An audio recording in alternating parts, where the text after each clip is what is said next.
नमस्कार स्टूडेंट्स, मैं doctor Sudesh Chaudhary physical chemistry YouTube channel में आप सभी का स्वागत करती हूँ। हम लोग CSIR नेट, IIT जैम और गेट से रिलेटेड फिजिकल केमिस्ट्री स्टडी कर रहे थे। फिजिकल केमिस्ट्री में हम लोग जो स्टडी कर रहे थे वो केमिकल काइनेटिक्स से स्टडी कर रहे थे। इस केमिकल काइनेटिक्स में हम जो लास्ट टॉपिक स्टडी कर रहे थे वो kinetics of enzyme catalysed reaction study कर रहे थे। इस एंजाइम कैटेलाइज्ड रिएक्शन की हमने जो स्टडी की थी वो माइकलिस-मेंटन इक्वेशन स्टडी की थी। उस माइकलिस-मेंटन इक्वेशन में हमने रेट निकाला था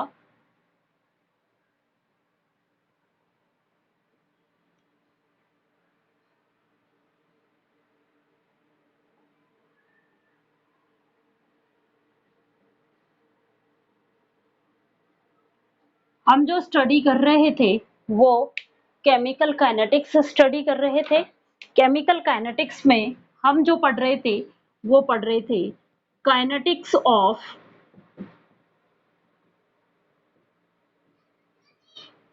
एंजाइम कैटलिस्ट रिएक्शन।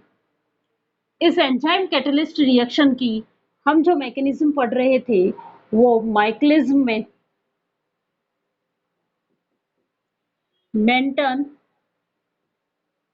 पढ़ रहे थे और इस मैकेनिज्म का यूज करते हुए हमने इनके लिए जो रेट निकाला था वो रेट था K2E0 S upon Km plus में S।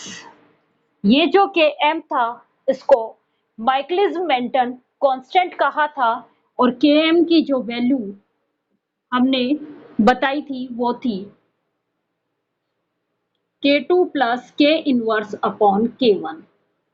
यही वैल्यू बताई थी आप लोगों को और इसको Km जो है वो एक कांस्टेंट था जिसको माइकलिस-मेंटन कांस्टेंट कहा गया था।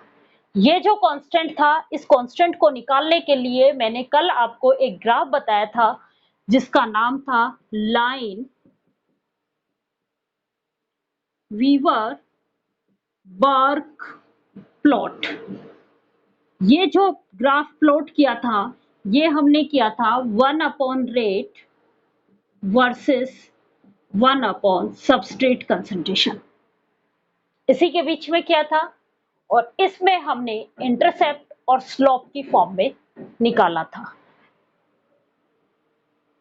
स्लोप जो था इसका वो तो था Km अपॉन K2E0 की फॉर्म में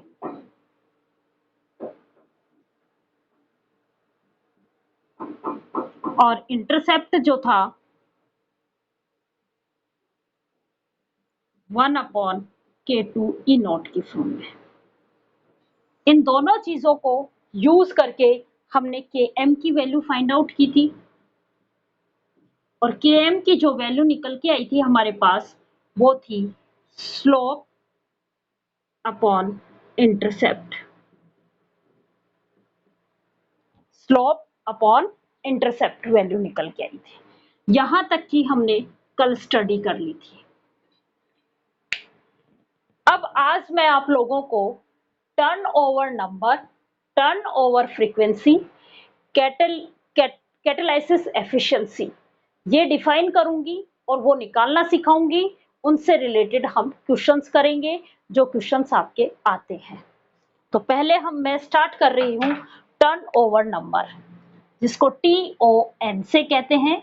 इसकी फुल फॉर्म है turn over number.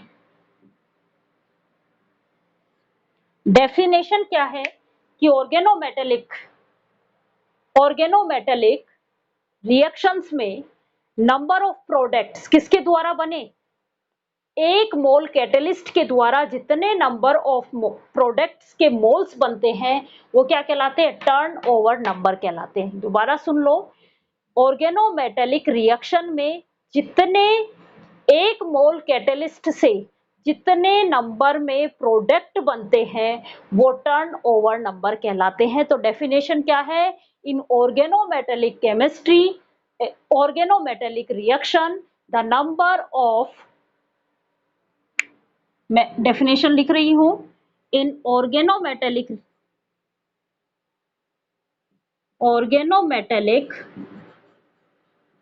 reaction, the number of moles of product formed by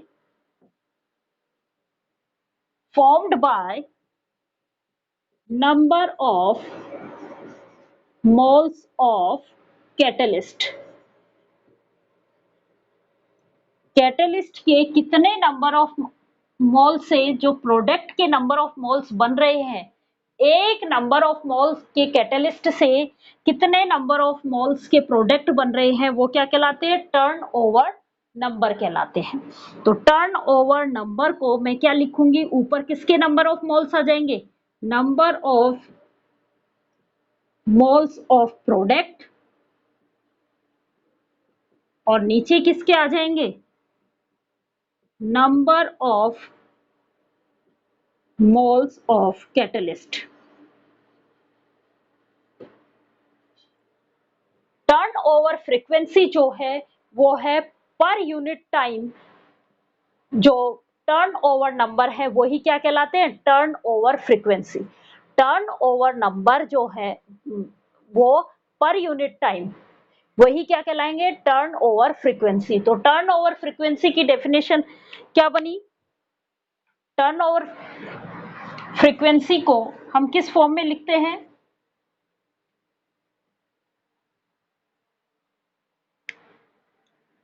turnover frequency full form है टर्न ओवर फ्रीक्वेंसी। क्या फॉर्मूला आ गया? Per unit time turnover number ही क्या कहलाते हैं? Turnover frequency. तो ऊपर तो क्या आ गया? टर्नओवर नंबर, और नीचे क्या आ गया? Time taken. ऊपर तो क्या आ गया? टर्नओवर नंबर, और नीचे क्या आ गया? Time taken. हमने दो डेफिनेशंस पढ़ी। टर्नओवर नंबर क्या कहलाते हैं? ऑर्गेनोमेटेलिक रिएक्शंस के अंदर प्रोडक्ट के कितने नंबर ऑफ मोल्स बने, किससे? 1 मोल कैटेलिस्ट से। 1 मोल कैटेलिस्ट के द्वारा जितने नंबर ऑफ प्रोडक्ट्स के मोल बनते हैं वो उसका क्या कहलाता है? टर्नओवर नंबर कहलाता है। तो टर्नओवर नंबर को निकालने का फॉर्मूला क्या है? Number of moles of product upon number of moles of catalyst. ठीक है। टर्नओवर फ्रीक्वेंसी क्या है? Turnover number by unit time. तो turnover number by unit time, तो टाइम टेकन जिसने उसने कितना टाइम लिया, उससे यदि मैं टर्नओवर नंबर को डिवाइड कर दूं तो मेरे पास क्या आ जाएगी? टर्नओवर फ्रीक्वेंसी आ जाएगी। अब ध्यान रखने की बात है कि टर्नओवर फ्रीक्वेंसी और टर्नओवर नंबर जो है वो होमोलाइटिक कैटलिस्ट के एक ही होता है, इक्वल होते हैं, सेम होते हैं। क्या ध्यान रखना है कि जो होमोजीनियस कैटलिस्ट है, होमोजीनियस कैटलिस्ट जो है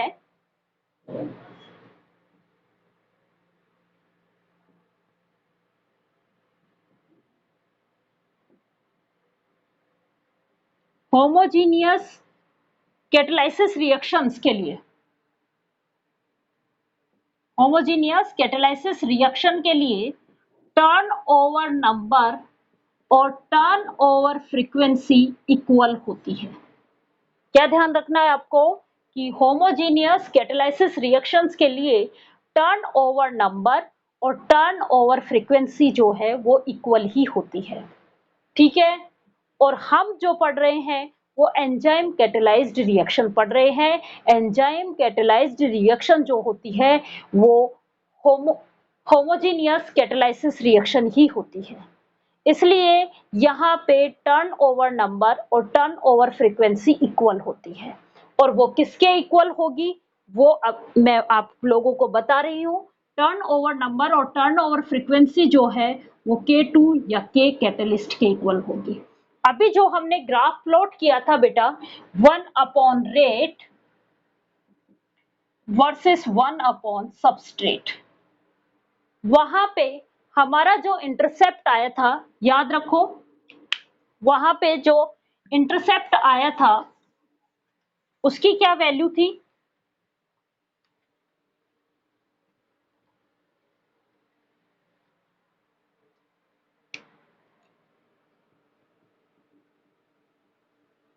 कौन से प्लॉट का? 1 upon rate versus 1 upon S का इंटरसेप्ट जो आया था वो आया था 1 अपॉन K2 E नॉट, यही था। अभी बताया था मैंने आपको थोड़ी देर पहले कि उस प्लॉट का जो इंटरसेप्ट होता है वो 1 अपॉन K2 E नॉट होता है। किसकी वैल्यू निकालनी है भाई? K2 की। जो K2 होता है वही आपका क्या होता है? टर्नओवर नंबर होता है या टर्नओवर फ्रीक्वेंसी होती है। किसके लिए? एंजाइम कैटेलाइज्ड रिएक्शन के लिए।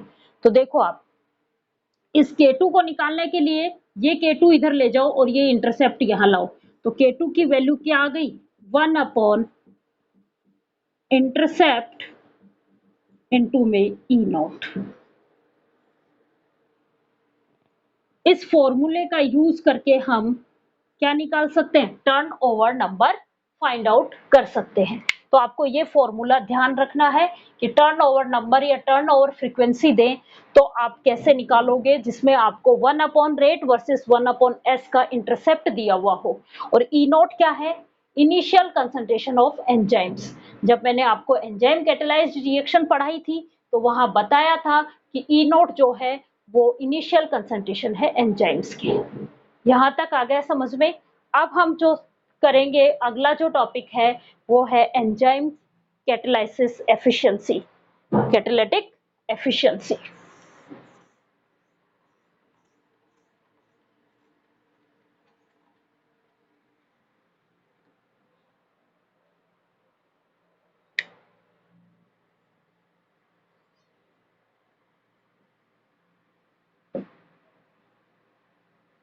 Catalytic efficiency, enzyme catalytic efficiency, इसकी जो वैल्यू होती है वो होती है के कैटेलिस्ट अपॉन के एम। के कैटेलिस्ट को हमने किससे डिनोट किया है? K2 से। क्या आएगा? K2 अपॉन के एम। K2 की वैल्यू अभी हमने निकाली थी और Km भी हमें पता है। किससे?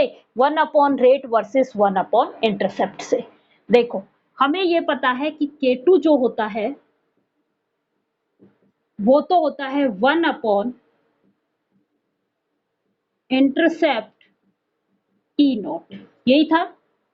और Km जो था वो था आपका slope upon intercept, slope upon intercept. Values put कर दूं मैं इसमें, तो जहां K2 है वहां तो मैं लिखूंगी 1 अपॉन इंटरसेप्ट E नॉट और जहां Km है वहां लिखूंगी स्लोप अपॉन इंटरसेप्ट। देखो आप K2 अपॉन Km की वैल्यू क्या आ जाएगी? K2 है वहां पे लिखो 1 अपॉन इंटरसेप्ट E नॉट और Km है वहां पे लिखो आप स्लोप अपॉन इंटरसेप्ट। इस इंटरसेप्ट से ये इंटरसेप्ट कैंसिल आउट, ये क्या बना? 1 अपॉन स्लोप E नॉट, यही बना बेटा। इस इंटरसेप्ट से तो इंटरसेप्ट कैंसिल आउट, भाई ये इंटरसेप्ट ऊपर जाएगा कैंसिल हो जाएगा, तो यहां क्या बना? 1 upon slope into E not, यही वैल्यू आई। ये किसकी आई? Catalytic efficiency. किसकी आई है? कैटेलिटिक एफिशिएंसी की। अब देखो आपको क्या क्या ध्यान रखना है। इस ग्राफ से रिलेटेड 4 फॉर्मूले आपको ध्यान रखने हैं।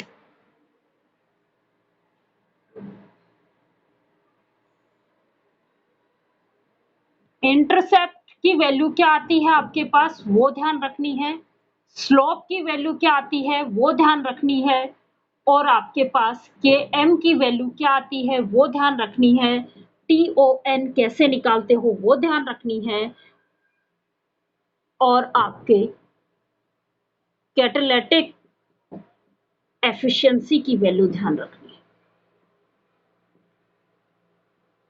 है। ये ध्यान होंगी तो इस ग्राफ से रिलेटेड ये सारे क्वेश्चंस आप कैलकुलेट कर सकते हो। अब देखो हम एक क्वेश्चन रीड आउट कर रही हूं, मैं एक क्वेश्चन करा रही हूं आप लोगों को।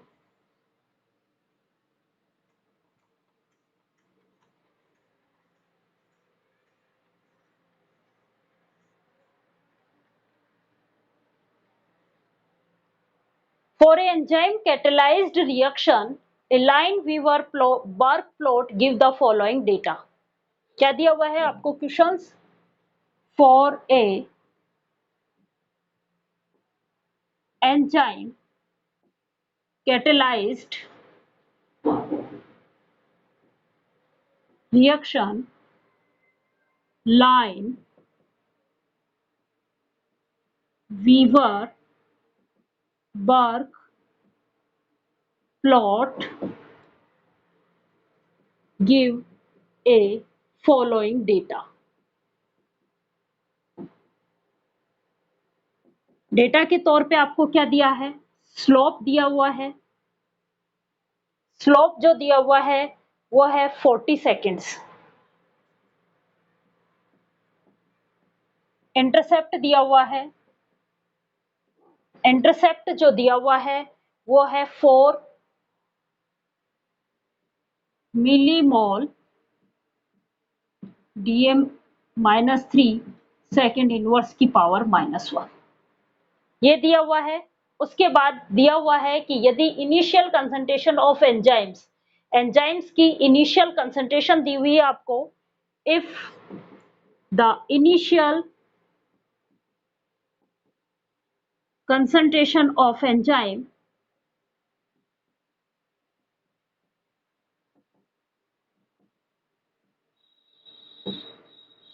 मीन्स क्या है, ये ई नोट की value is 2.5 into 10⁻⁻⁹ mole.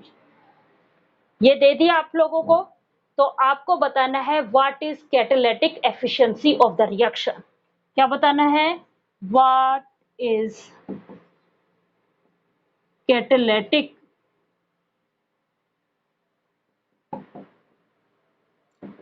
Efficiency of the reaction, ये फाइंड आउट करना है। सबसे पहले इसका फॉर्मूला फाइंड आउट, आपको जो दिया हुआ है ना, आपको जो निकालना है वहां पे गोला लगाओ और उसका फॉर्मूला ध्यान में लगाओ कि क्या फॉर्मूला था। कैटालिटिक एफिशिएंसी का अभी मैंने आपको फॉर्मूला बताया है, क्या होता है?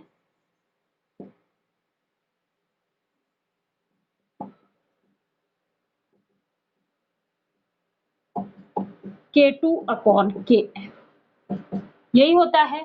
और K2/Km की जो वैल्यू आपने निकाली थी वो क्या थी? 1 स्लोप इंटू ई नॉट, ये निकाली थी 1 स्लोप इंटू ई नॉट। अब देखो आपको क्या दिया हुआ है? स्लोप दिया हुआ है 1/40, यही दिया हुआ है। और एंजाइम की इनिशियल कंसंट्रेशन, ई नॉट क्या है आपका? एंजाइम की इनिशियल कंसंट्रेशन है, तो आपको इनिशियल कंसंट्रेशन दी हुई है एंजाइम की 2.5 इंटू 10⁻⁹ बोल, ये दिया हुआ है। तो ये रखो 2.5 इंटू 10⁻⁹ ये दिया हुआ है। देखो अब इस जीरो से ये पॉइंट चला गया, इस जीरो से ये पॉइंट चला गया। भाई इस पॉइंट को हटाने के लिए मैं नीचे 10 करती, इस जीरो से ये जीरो चला जाता, तो मेरे पास इस 10⁻⁹ को मैं ऊपर ले जाऊं तो ये तो बना 10⁻+9, नीचे क्या बचा? 4 इंटू 25, 4 इंटू 25 कितना होता है? 100। तो मेरे पास क्या आया? 10⁻⁹/100। 100 का मतलब क्या है? 10 की पावर 2। 100 का मतलब क्या है? 10 की पावर 2। ये पावर 2 ऊपर जाएगी तो 10 की पावर 9 पहले से था और उसमें -2 हो जाएगा, तो क्या बचेगा? 10⁻7। मेरा आंसर आ गया।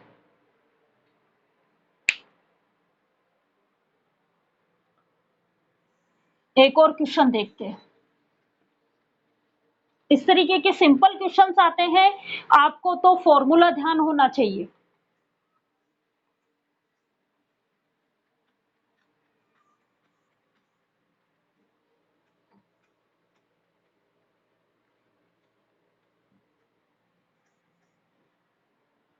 क्वेश्चन दिया हुआ है, in the line weaver work plot of, आपको दिया हुआ है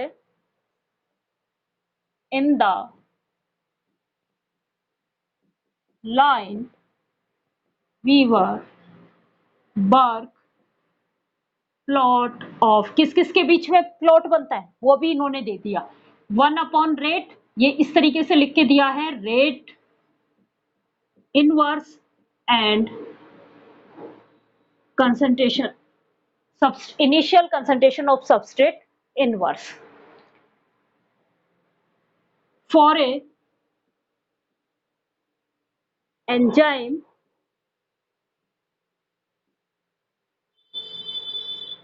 catalyzed reaction। Enzyme catalysed reaction क्या फॉलो कर रहा है? Follow माइकलिज्म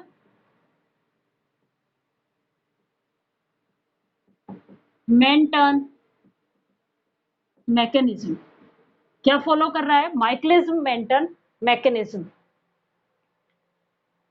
the Y intercept is, अब आपको इंटरसेप्ट दे दिया, the Y intercept is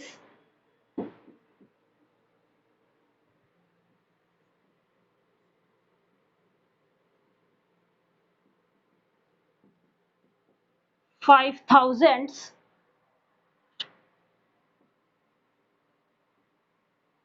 second mole inverse second. If the initial enzyme concentrations is, if the initial enzyme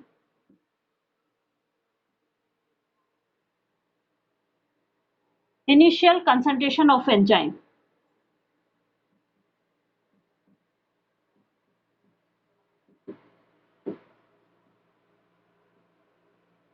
is 1 into 10⁻⁹ मोल, तो आपको निकालना है टर्नओवर नंबर इज, क्या निकालना है? To find out turnover number. Turnover number का अभी हमने एक फॉर्मूला पढ़ा था, टर्नओवर नंबर क्या होता है आपका? 1 इंटरसेप्ट इनटू में ई नोट, यही पढ़ा था अभी। टर्नओवर नंबर का अभी अभी मैंने आपको यही कराया था, 1 इंटरसेप्ट इनटू ई नोट। इंटरसेप्ट आपको क्या दिया हुआ है? ये रहा, और इनिशियल कंसंट्रेशन क्या दी हुई है ई नोट की? 1 इंटू 10⁻⁹ सारी चीजें दे दी। टर्नओवर नंबर निकाल दो आप। टर्नओवर नंबर क्या है? 1 इंटरसेप्ट की जगह मैं ये रखूं इनटू में ई नोट की जगह ये रखूं 1 इंटू 10⁻⁹, क्या बन जाएगा? 10⁻⁹ ऊपर चला जाएगा, ये माइनस था प्लस में कन्वर्ट हो जाएगा। टर्नओवर नंबर ये इक्वल टू होगा 1/5000 इंटू में 10⁻⁹। अब देखो यहाँ कितनी जीरो है? 3 जीरो, तो ये क्या बना? 1/5 इंटू 10⁻⁻³ इंटू में 10⁻⁹, सॉरी प्लस का 3 इंटू 10⁻⁹, ये ऊपर जाएगा तो किसका बन जाएगा? माइनस का 3, 9 में से -3 गए तो 10⁻6 बचेगा यहाँ तो ये क्या बना? 1/5 इंटू 10⁻6, यही बना। मैं इसको ऐसे लिखूं 10/5 इंटू 10⁻⁵, भाई 10 यहाँ लिख दिया तो यहाँ जो 6 था वो किस में कन्वर्ट हो गया? 5 में। क्या बचा? टर्नओवर नंबर की वैल्यू आ गई 2 इंटू 10⁻⁵। इस तरीके से आप सिंपल क्वेश्चंस देते हैं, कैलकुलेशन भी बहुत आसान होती है और आप उनको आसानी से निकाल सकते हो। एक और क्वेश्चन करा रही हूं मैं आप लोगों को।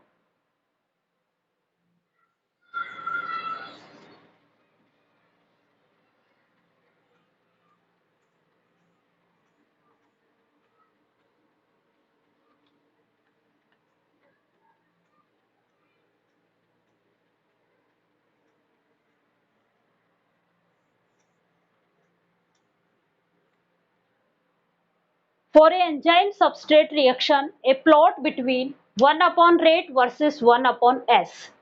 A slope of 40 seconds. Question दिया हुआ है for a enzyme substrate reaction.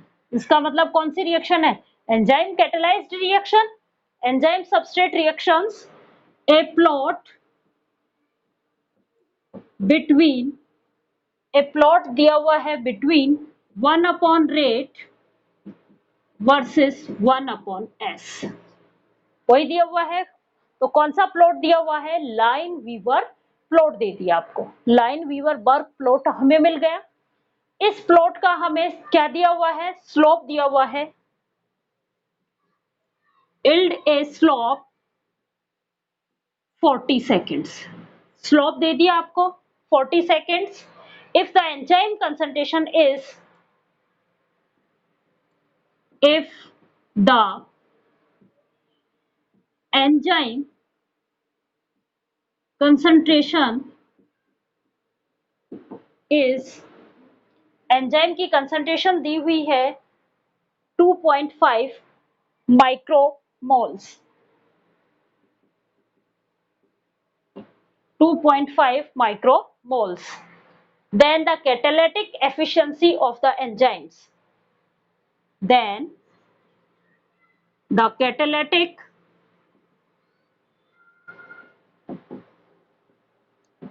efficiency of enzymes find out करनी। देखो क्या दे दिया, सबसे पहले कैटालिटिक एफिशिएंसी का फॉर्मूला लिखो।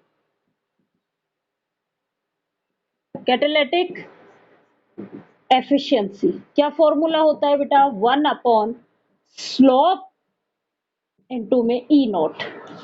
ये तो हमें याद ही हो गया अब तो कि 1 अपॉन स्लोप इनटू ई नोट होता है किसका? कैटालिटिक एफिशिएंसी का। और टर्नओवर नंबर का क्या होता है? 1 अपॉन इंटरसेप्ट इनटू ई नोट। चलो आगे, स्लोप दे दिया हमें और ई नोट दिया है माइक्रोमोल्स में। इसको मोल्स में कन्वर्ट करोगे तो क्या करोगे? 10⁻⁻⁻6 से मल्टीप्लाई करोगे। क्या करोगे? मोल्स में कन्वर्ट करने के लिए 10⁻⁻6 से मल्टीप्लाई करोगे। मिली में दिया होता तो 10⁻⁻3 से देते, और माइक्रो में है तो 10⁻⁻6 से मल्टीप्लाई करोगे। तो देखो अब आप, स्लोप क्या दिया हुआ है? 1 अपॉन 40 मल्टीप्लाई बाय 2.5 इनटू में कितना दिया हुआ है?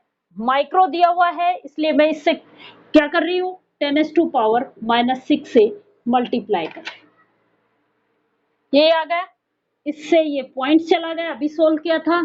नीचे तो ये 100 बन गया, 1 अपॉन 100, और ये जो 10⁻⁻6 है ऊपर जाके प्लस का 10⁻6 बना। इसमें से दो कम हो गए तो ये क्या चला गया? 10⁻4 आ गया। क्या आ गया? 10⁻4 हमारा आंसर आ गया। चलो आगे, एक और क्वेश्चन करा रही हूं। इस बार हमें वी मैक्सिमम दिया हुआ है। याद होगा जब मैंने आपको रेट बताया था, वहां पे एक सिचुएशन बताई थी कि जब के एम और एस इक्वल हो जाते हैं, उस रेट को हम मैक्सिमम रेट कहा जाता है। तो उसी के बेस पे एक क्वेश्चन करा रही हूं मैं आप लोगों को।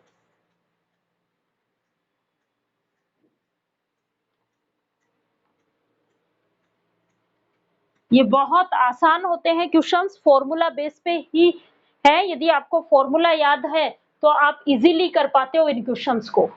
आपको दिया हुआ है V maximum and Km for a enzyme catalyzed reaction are, question दिया हुआ है V maximum and Km for a enzyme catalyzed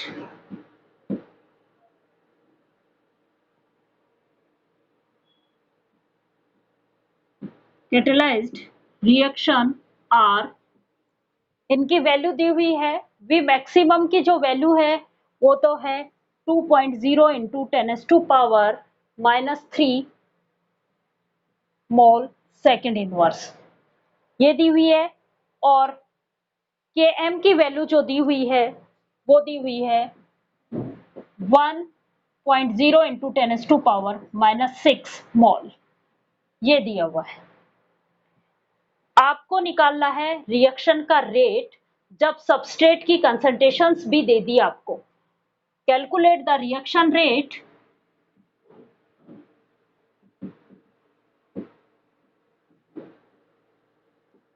when the concentration of substrate is, ये दी है 1 इंटू 10⁻6 मोल। ये माइनस का नहीं, ये प्लस का है। इज 1 इंटू 10⁻6 मोल। आपको क्या निकालना है? रिएक्शन का रेट फाइंड आउट करना है। क्या कंडीशन दे दी? अब आप देख ध्यान से सुनना। Km की कंसंट्रेशंस, Km की जो वैल्यू है वो और सबस्ट्रेट की कंसंट्रेशंस इक्वल है क्या? देखो आप यहाँ पे इक्वल है। Km की वैल्यू और Km की वैल्यू और जब S की वैल्यू इक्वल होती है उस कंडीशन में आपका जो रेट है वो मैक्सिमम रेट का हाफ हो जाता है। ध्यान होगा आपको, मैंने 3 कंडीशंस बताई थी, याद करो। रेट को हमने लिखा था K2 E not S upon Km plus में S, ये था हमारा रेट। इसमें हमने 3 सिचुएशंस देखी थी। पहली सिचुएशंस हमने क्या की थी? फर्स्ट, जब Km ग्रेटर देन S, जब Km की वैल्यू S से ग्रेटर है तो यहां से S हट गया। कौन से ऑर्डर की रिएक्शन आई थी? फर्स्ट ऑर्डर की रिएक्शन आई थी। और हमारा जो रेट था वो क्या था? K2 E not S upon Km, ये निकाला था। सेकंड मैंने क्या बताया था? S की वैल्यू ग्रेटर देन है Km से, और इस रेट को मैंने क्या कहा था? मैक्सिमम रेट कहा था। और ये रेट जो आया था मेरे पास, ये आया था K2 E नॉट, यही आया था। वे नीचे S है, ऊपर S है, S से S कैंसिल आउट हो गया था आपका, याद रखो। और इस रेट को मैंने क्या कहा था? Maximum rate. और जब Km और Km और S इक्वल हो रहे थे उस कंडीशन में रेट की वैल्यू क्या आई थी बेटा? K2 E नॉट, ऊपर S, नीचे 2S, इस S से S कैंसिल। ये देखो, ये मैक्सिमम रेट था। K2 E not maximum rate था, इस रेट को मैंने मैक्सिमम रेट कहा था। और क्या वैल्यू आई थी? E नॉट, तो मैक्सिमम रेट था ये तो। और अपॉन में 2 मीन्स उस कंडीशन में रेट जो है वो क्या हो रहा था आपका? मैक्सिमम रेट का हाफ हो रहा था। यहाँ पे कंडीशन भी क्या दे दी आपको? Km की वैल्यू और सबस्ट्रेट की वैल्यू, दोनों की वैल्यू क्या है? सेम है। देखो आप, सेम दी है, दिमाग लगाना ही नहीं, जो आपका रेट दिया हुआ है उसका हाफ कर दो। रेट क्या था? मैक्सिमम रेट क्या था? मैक्सिमम रेट दिया है आपको 2.0 इंटू 10⁻³ मोल सेकेंड इनवर्स, यही दिया है। जब Km और S इक्वल होते हैं तो रेट क्या होता है बेटा? रेट होता है मैक्सिमम रेट का हाफ। क्या होता है? मैक्सिमम रेट का हाफ। ये हमने सिचुएशंस पढ़ ली है। तो मैं ये वैल्यू यहां पुट करूं 2.0 इंटू 10⁻³ और क्या आया रेट? 1 × 10⁻³ मोल सेकेंड इनवर्स। ये आंसर आ गया। इस तरीके से हमें सिर्फ वो सिचुएशंस ढूंढनी होती हैं कि कौन सी सिचुएशंस दे रखी है। ये बहुत आसान क्वेश्चंस होते हैं, लेकिन ये हमसे गलत भी बहुत ज्यादा होते हैं, क्योंकि हम ये चीजें ध्यान में ही नहीं देते हैं कि क्या दिया हुआ है क्या नहीं। आप स्टेप बाय स्टेप क्वेश्चंस को करोगे, किसने क्या दिया है, पहले सबसे पहले वो ढूंढोगे किसने पूछा क्या है। पूछा क्या है तो उसका फॉर्मूला जब आपको पता होगा तो आप उल्टा चलोगे, अच्छा ये फॉर्मूला दिया है, अब इसमें इसने मुझे क्या क्या दिया है वो ध्यान रखना है आपको। जब वो पता होगा तो आप आसानी से रख के कैलकुलेट कर सकते हो। कल की क्लास में हम इसके आगे का टॉपिक करेंगे और 2-4 क्वेश्चंस करेंगे इसी पे, ताकि आप लोगों की प्रैक्टिस हो सके। Thank you.